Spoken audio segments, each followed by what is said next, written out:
Namo Bhagavate Vasudevaya. Om Namo Bhagavate Vasudevaya. Om Namo Bhagavate Vasudevaya.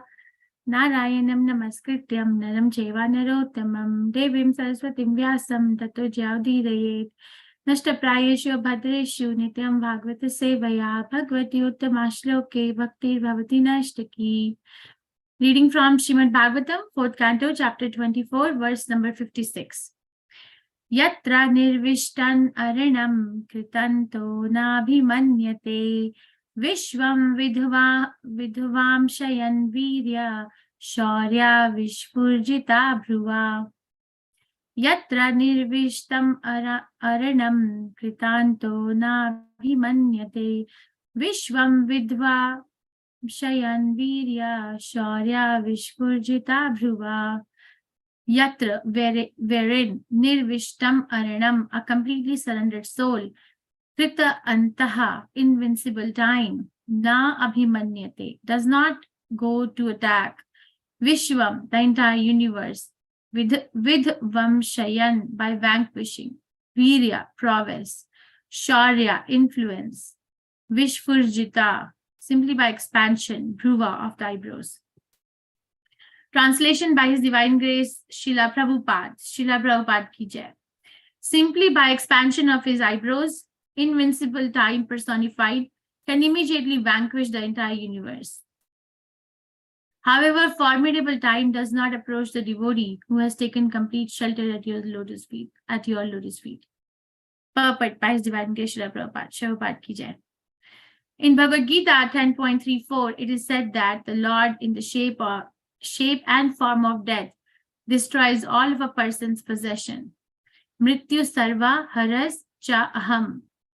I am all devouring death. The Lord, in the shape of death, takes away everything that is created by the conditioned soul. Everything in this material world is subject to perish in due course of time. However, all the strength of time cannot hamper the activities of a devotee, for a devotee takes complete shelter under the lotus feet of the Lord. For this reason only is a devotee free from formidable time. All the activities of the karmis and jnanis, which have no touch of devotional service, are spoiled in due course of time. The material success of the karmis is destined to be destroyed. Similarly, the impersonal realization attained by jnanis is also destroyed in due course of time. Aruya krichena param padam tataha patanti adho anadritta yushmat angriyaha. Bhagavatam 10th Canto, 2nd chapter, verse 32. To say nothing of the karmis, the jnanis undergo severe austerities to attain the impersonal Brahmajyoti. But because can you hear me? I apologize. Can you hear me now? Yes, Correct. Okay, thank you. Clear. Okay, thank you. To say nothing of the karmis, the jnanis undergo severe austerities to attain the impersonal Brahmajyoti. But because they do not find the lotus feet of the Lord, they fall down again into this material existence. Unless one is fully situated in unalloyed devotional service, there is no guarantee of liberation, even if one is elevated to the heavenly planets or to the impersonal Brahman effulgence. A devotee's achievement, however, is never lost by the influence of time. Even if a devotee cannot completely execute devotional service, in his next life, he begins from the point where he left off. Such an opportunity is not given to the karmis and jnanis, whose achievements are destroyed. The bhakta's achievement is never destroyed, for it goes on perpetually, be it complete or incomplete. This is the verdict of all Vedic literatures. Suchinam shanmatam gehe yoga bhrashta vijayate. If one is unable to complete the process of bhakti yoga, he is given a chance in his next life to take birth in a pure family of devotees or in a rich family. In such families, a person can have good opportunity to further progress in devotional service. When Yamraj, the superintendent of death, was instructing his assistants, he told them not to approach the devotees. The devotees should be offered respect, he said, but do not go near them. Thus, the devotees of the Lord are not under the jurisdiction of Yamaraj. Yamaraj is a representative of the Supreme Personality of Godhead, and he controls the death of every living entity. Yet he has nothing to do with the devotees. Simply by blinking his eyes, time personified can destroy the entire cosmic manifestation, but he has nothing to do with the devotees. In other words, devotional service which is rendered by the devotee in this lifetime can never be destroyed by time. Such spiritual assets remain unchanged, being beyond the influence of time. Yay, I feel like jumping on it. Okay. Gyan timirandasya gyananjan shalakaya chakshurunmilitam yena tasmai Shri Guruve namaha. Shri Chaitanya manobishtam sthapitam yena bhutale swayam rupa gadamahiyam dadati swapadantikam. Hey Krishna Karna Sindhu Deen Bandhu Jagatpate Gopesha Gopika Kantha Radha Kantha Namastute Tapta Kanchan Gaurangi Radhe Vrindavaneshwari Vishbhanu Sute Devi Pranamami Hari Priyai. Jai Shri Krishna Chaitanya Prabhu Nityananda Shri Advait Gadadhar Shivasadi Gaur Bhakti Vrinda. Hare Krishna Krishna Krishna Hare Hare Hare Ram Ram Ram Hare Hare. Namam Vishnu Padaya Krishna Pisthaya Bhutale Srimate Bhakti Vedanta Swami Iti Namine. Namaste Saraswati Deve Gaurvani Pacharine Nirvishesha Shunyavadi Paschatya Deshatarine. Simply by expansion of his eyebrows, invincible time personified can immediately vanquish the entire universe. However, formidable time does not approach the devotee who has taken complete shelter at your lotus feet. Okay, what are we studying from? What's the name of the chapter and who is speaking to who? Yes. Less than half a second. Rudra Gita, chanting by Lord Shiva to Prachetas. Chanting the song sung by Lord Shiva, okay, and by Prachetas. Two Prachetas. Lord Shiva is directing the Prachetas. Very nice. And what have we been studying since verse number 54? What is the topic of discussion? Reality of Bhakti Yoga. The rarity, yeah, how rare it is. Very nice. The rarity of Bhakti Yoga. How rare Bhakti is in this particular world. Okay, so yesterday what did we study? What was the key message in yesterday's verse? Who cannot approach Krishna? Remember we discussed Sudurlabha aspect of Bhakti. Jnani and Karmi cannot approach Lord. Only Bhakta will only approach him by devotional, pure devotional service. Yes, and then we discussed that Rupa Goswami Prabhupada, when he describes the characteristic of pure devotional service, one of the characteristic is Sudurlabha. So very, very rare to achieve. Krishna gives liberation, Krishna gives the heavenly planet stay, but he does not give pure devotional service. It's very, very difficult. So how do we get it? What was the end line? How do we get that pure devotional service? By mercy of Gurus. Mercy of pure devotee. Very nice. Somebody is listening. Thank you very much. Yes, mercy of a pure devotee. All right, so this class, I'm going to actually recently, Swayam Bhagwan Keshav Swami Maharaj, actually yesterday, he took our class and I'm going to actually I was very inspired by the way he said, and then I'm going to do exactly. So the entire credit goes to Maharaj for whatever I'm going to talk today. Okay, but it's so relevant. Anyway, let's just discuss few points here. Krishna's time feature is glorified in this particular verse. Like Krishna says in 11th chapter of Bhagavad Gita, right? Kalo Asmi. When Arjuna asks, who are you? When he sees the universal form of Krishna, and then he gets like astonished, and his bhava, his primary relationship. What is primary relationship of Arjun with Krishna? What's the primary rasa? Sakhya. Okay. What is the Sakhya ras changes to?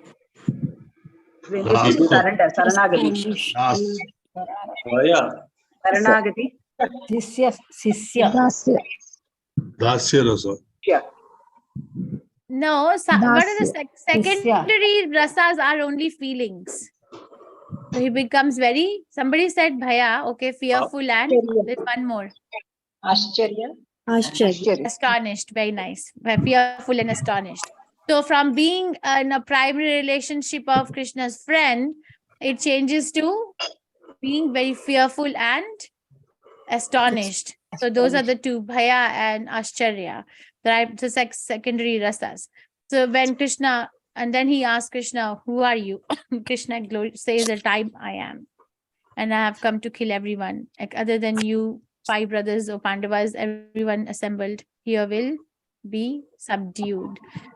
So, and then Prabhupada is giving one more reference that in 10th canto, 34th chapter, Krishna says, Mrityu sarva haraschaham, I take everything.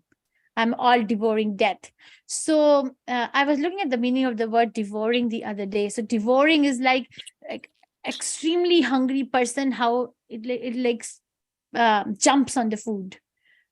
Like just jumps on jumps on the food. So like that, all devouring. So like that extremely hungry death comes and just jumps on the person. So who goes to that all devouring death, or a trap of all devouring death? Karmi or Jnani, or who has not developed devotional service to Krishna. Basically, 2 things I understood is devotees of Krishna are not under the aspect of time factor at all. Their devotional service is not at all under time factor. And second thing is, Yamaraj does not attack a devotee. Actually, they place obeisances to a devotee of Krishna. Okay, now I'm gonna just go to the whiteboard part, and then we'll discuss about investment in devotional service, which Maharaj was talking about.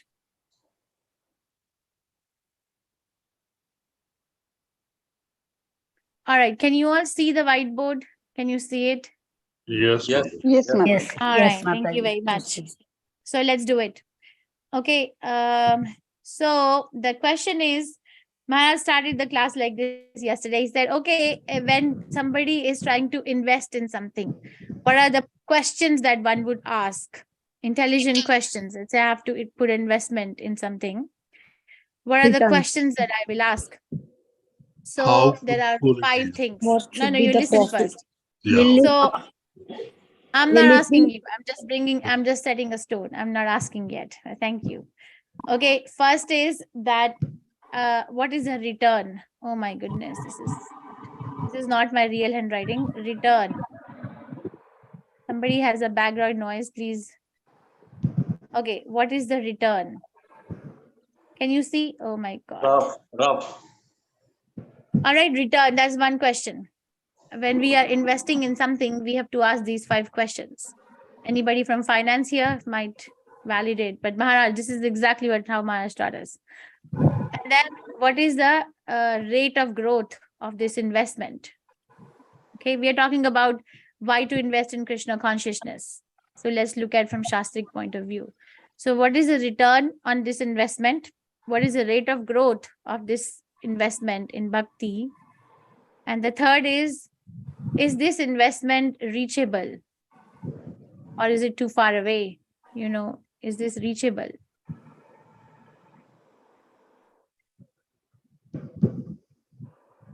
You're able to see what I'm writing, trying to Yes. write with the mouse? Yes, Mataji.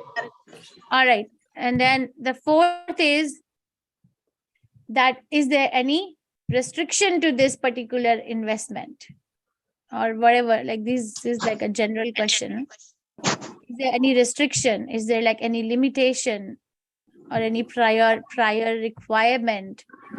For example, in America, you cannot do an investment with a bank if you don't have a green card or citizenship. You can buy investment from personal, but you cannot do it.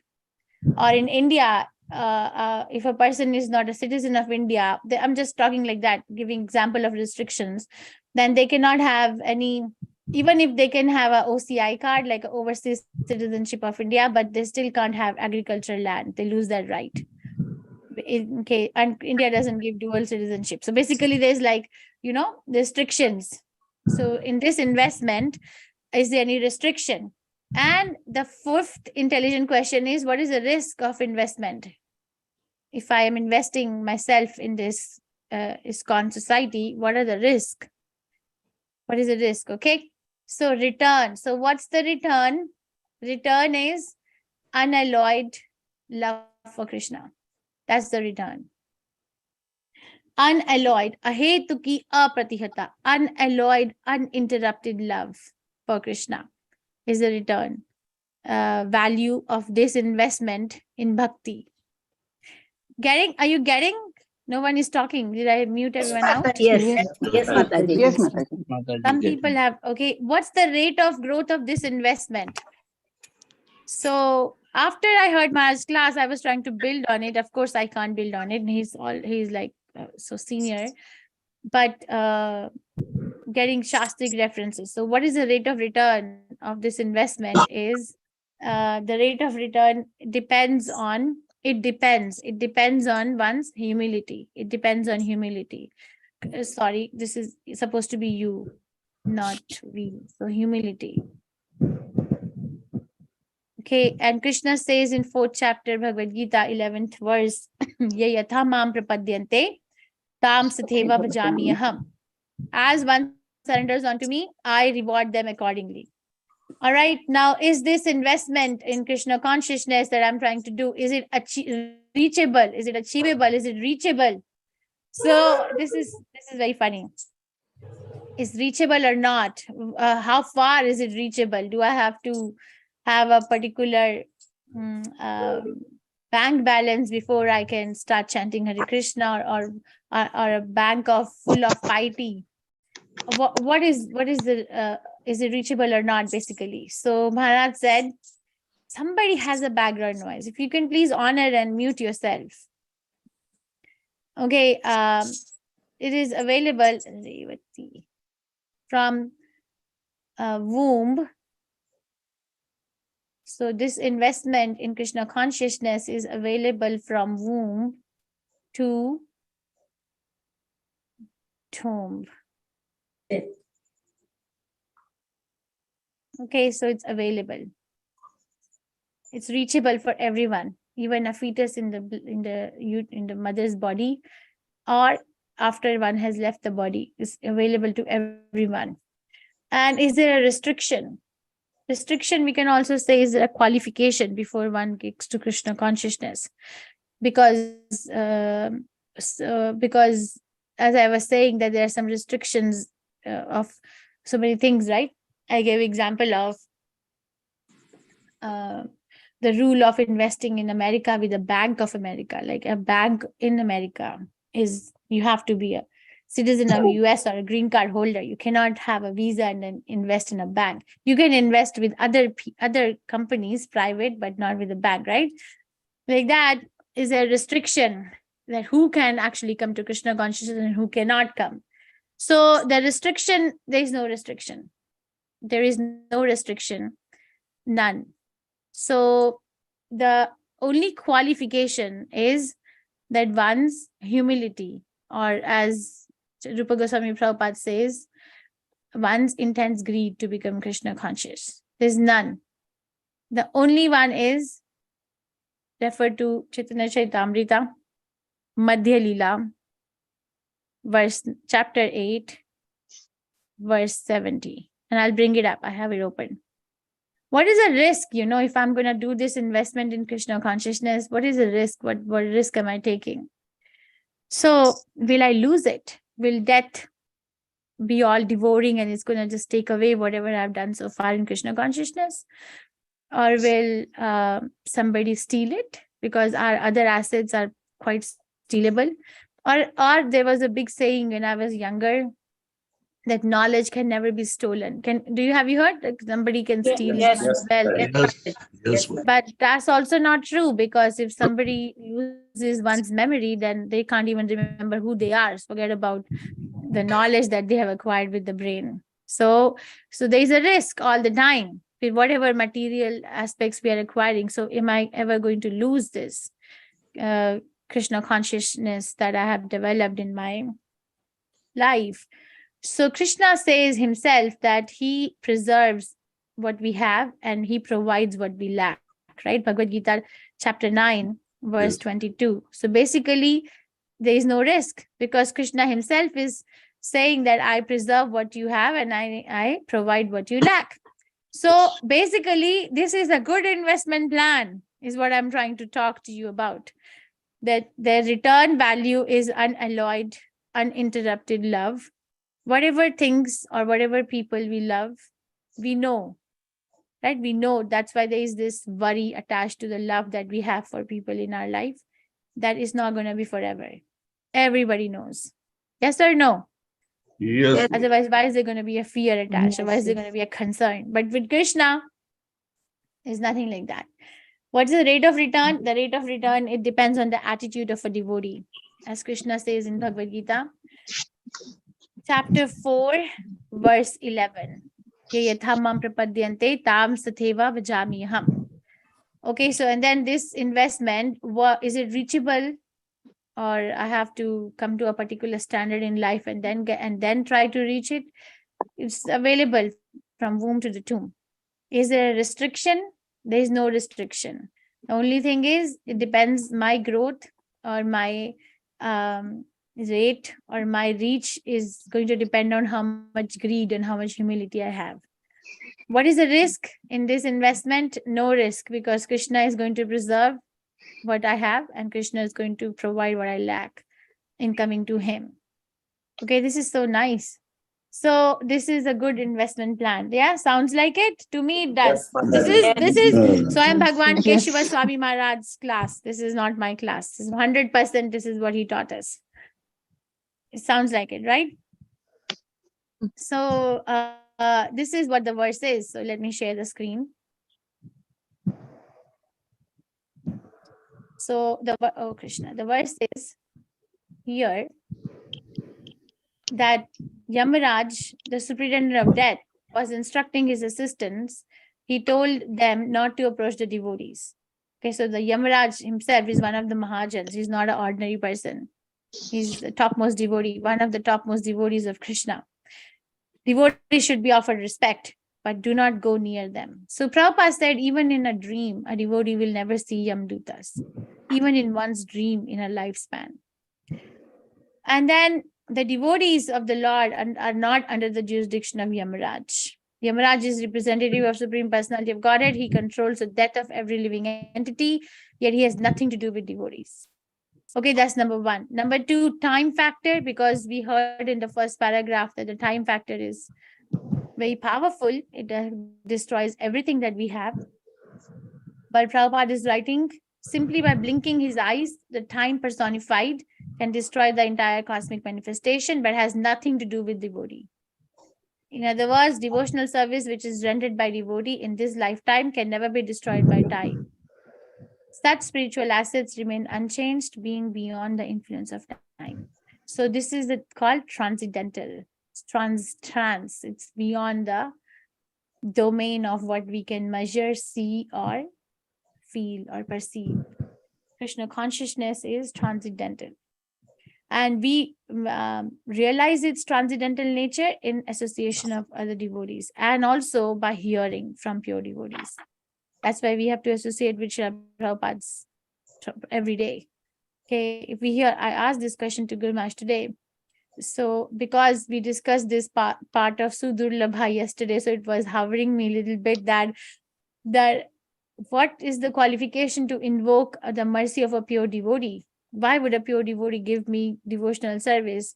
What should I do?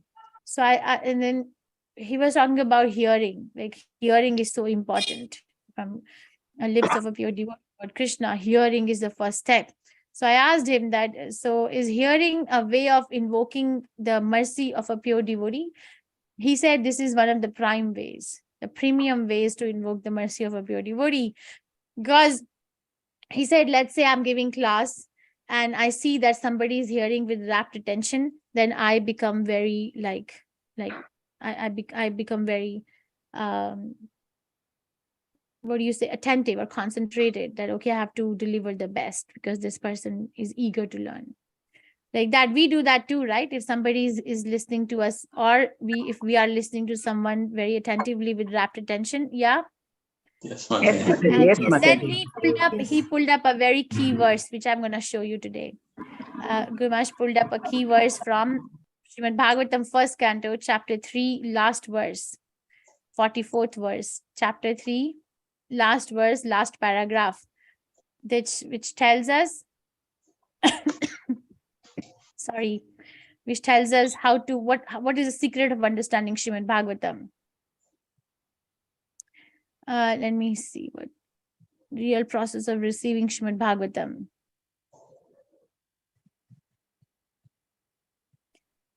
That is a real process of receiving Bhagavatam. One should hear with rapt attention from the real person, and then he can at once realize the presence of Lord Krishna in every page. The secret of knowing Bhagavatam is mentioned here. No one can give rapt attention who is not pure in mind. No one can be pure in mind who is not pure in action. No one can be pure in action who is not pure in eating, sleeping, fearing, and mating. But somehow or other, if someone hears with rapt attention from the right person, at the very beginning, one can assuredly see Lord Shri Krishna in person in the pages of Bhagavatam. Because there is a secret of receiving Bhagavatam, the real process. Okay. Okay, so enjoy the investment that we are making. I'm enjoying it, so I'm like very convinced that every day. Yesterday we discussed that every day we surrender a little more to Krishna. So just figure out how much more surrender you are today, since you know now that your investment plan is very good because it's checking all the boxes. Okay. Any questions, reflections, realizations, corrections? When my Guru Maharaj give class, I want you to please read. I can only request, I cannot force. Please read the verse. Please come with questions. The verse he's going to give class will be 59th verse, 4th canto, 24th chapter, verse 59. So if you can please read the verse, please read the following verses, because that is that's the last verse in the series from verse 54 to 59, where Lord Shiva is describing how rare pure devotional service to Krishna is. Okay, and come with the questions for him. So we can have, I don't know when we are going to get that chance again. I have no idea. There's a pure incidence that Krishna's arrangement, I'm meeting him in Gita Nagari, and I asked Navnishta Prabhu, everyone agreed. Okay. Okay, any questions, reflections, realizations, corrections? You can write to me in the chat. Hare Krishna Mataji. Hi, Krishna. I'm just trying to correlate what you said just now. When patient is not asking us any question and says, I leave everything to you and I trust you fully, your responsibilities suddenly multiply. You always get relieved when patient is asking 10 questions and you are explaining everything, because then that your responsibility virtually ends there.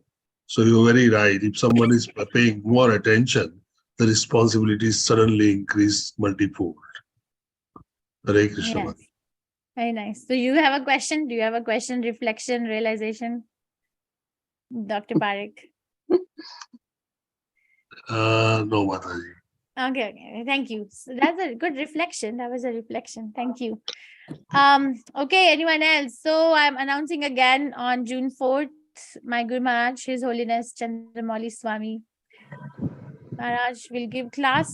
He will give class on verse 4, 4th canto, chapter 24, verse 59. Please, it's Sunday morning for all of you. So if you can please keep your cameras on, please read the verse, please come with the questions so we can have some fruitful class. Typically, Guru Maharaj speaks 15-20 minutes and then he likes to interact. This is once, I mean, if I have been of any service to any one of you, then please do that. Yes. Okay, any other questions? Hare Krishna, Hare Krishna Mataji.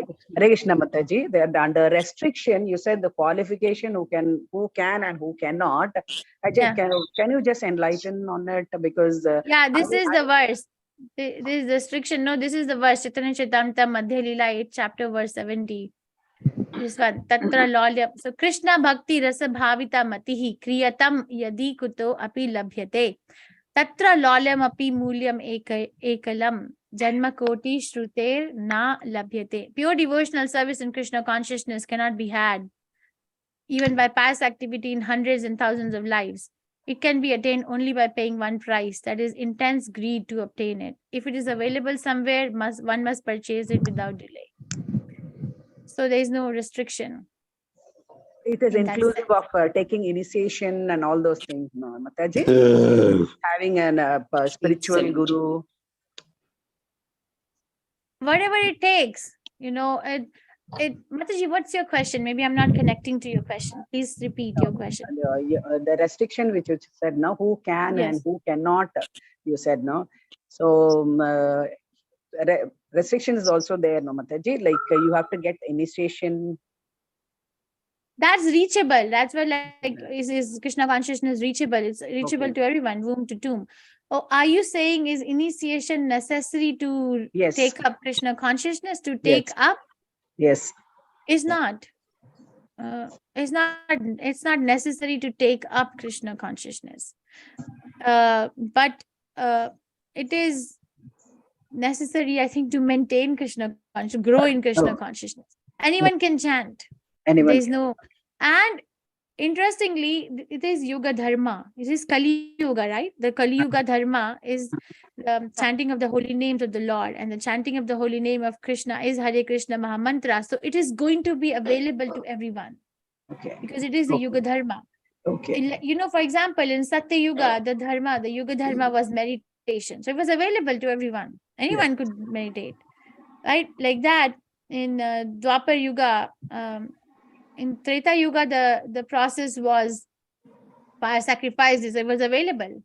In Dwapar Yuga, the process was elaborate temple worship. It was available. The things, the paraphernalia was available. In Kali Yuga, Dharma, is Yuga Dharma for self-realization is chanting of the holy name of Krishna. So it's available. Okay. Anyone can chant. But if really one wants to grow in one's chanting and one wants to get established in the relationship with the parampara, then initiation is mandatory. Mandatory. Okay. Okay. But that person will, if it doesn't happen in this life, we are hooked up. So it'll happen in one life. It may happen in another life, but it will happen. So you keep chanting because this is a good investment anyway. Okay. So you can ask this question to Guru Maharaj too. He might be able to answer in a better way. Okay. Okay. I just wanted to know, like, without taking initiation, can you accept any spiritual guru? Will he be able to give the guidance? You mean Siksha Guru? Yeah. Yeah, of course. Siksha Guru, yes. Of course, you can have any Siksha Guru. So you can have a personal talk with the person, with the spiritual guru, and then get your doubts cleared, all those things. Mataji, we have to clarify the concept of spiritual guru. The spiritual guru is a very broad category. It's like saying, are there teachers available in a school? What teacher are you interested in? Are you interested in a teacher who's teaching science, mathematics, English, or what are you interested in? So when you say spiritual guru, it's a very broad category. So in that, if we Siksha Guru is one who is giving Siksha about like taking time, spending time, energy, and you're personally related to that person. It's not like you go to a class, you hear a speaker, and then you don't have a relationship with that person. Like for me, I can say, and one can have more than one Siksha Guru. So many. That's what. Right. So like Navanishta Prabhu is my Siksha Guru. He brought me to Krishna consciousness. He answered my questions. I still have a relationship with the temple. I still feel I belong to ISKCON Bangalore. And it's ongoing. And then I have so many other Siksha Gurus following that. Yes. And then Diksha Guru comes once you are ready. For the initiation. Yes. If they are there, we are not ready. This is my full realization. It's not like there is no one who can give me initiation. No, I'm not so special. I'm not ready to take initiation. So I have to ask Krishna the right thing. Please help me get to the point where I'm ready. Like how Arjuna asks, am I qualified to see your Vishwarupa? If you think I am qualified to see, then please show it to me. Okay. Hare Krishna. Thank you. So nice of you. Hare Krishna. Thank you. Hare Krishna. Any other question, reflection, realizations, or if nothing, then we'll close here. Mataji, thank you very much for arranging the special lecture. Yes,